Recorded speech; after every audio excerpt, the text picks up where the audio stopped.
Sikiliza my brother Mwijaku, okay, my brother Mwijaku, sina ufahamu sana na kuwa sijisifii kwamba nina ufahamu kuliko hata wewe, na kila binadamu ameumbwa kwa madhaifu yake. Mwijaku, kama hili ninalozungumza litakuwa kwamba nimekukosea, naomba niwie radhi.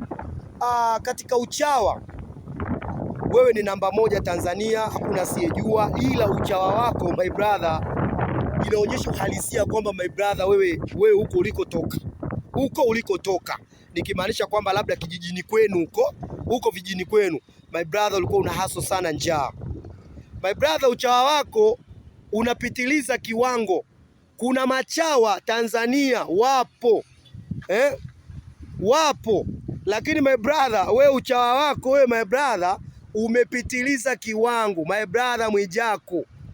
Kuna vitu fulani ambavyo unavifanya hata katika dini ya Kiislamu, si tu dini ya Kiislamu, katika dini yoyote ile, iwe ya Kiislamu iwe ya Kikristo my brother, hauendani navyo. Halafu hadhi yako na mambo unayoyafanya hata viendani navyo. Halafu vile vile my brother unasema una pesa, lakini mimi ninachojua mtu mwenye pesa mbona anajiheshimu? Mtu mwenye pesa mbona ana hadhi zake fulani?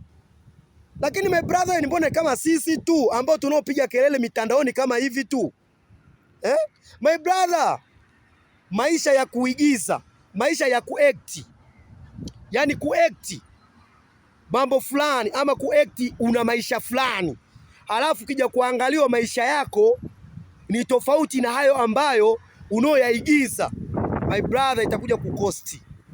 Why?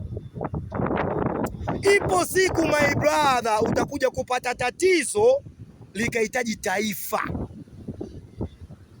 nikimaanisha kwamba kujinadi kwingi, kila mmoja akijua my brother una pesa, kila mmoja akijua my brother unajiweza, kila mmoja akijua my brother kwenye benki, yani benki inataka kupasuka kwa ajili ya maendeleo yako my brother. Leo unakuja kupata tatizo linahitaji hata milioni 100 au milioni 50 tu my brother, mtaanza kutupigia kelele kwenye mitandao na vibakuli vyenu vya mchango kama walemavu wale, sawa?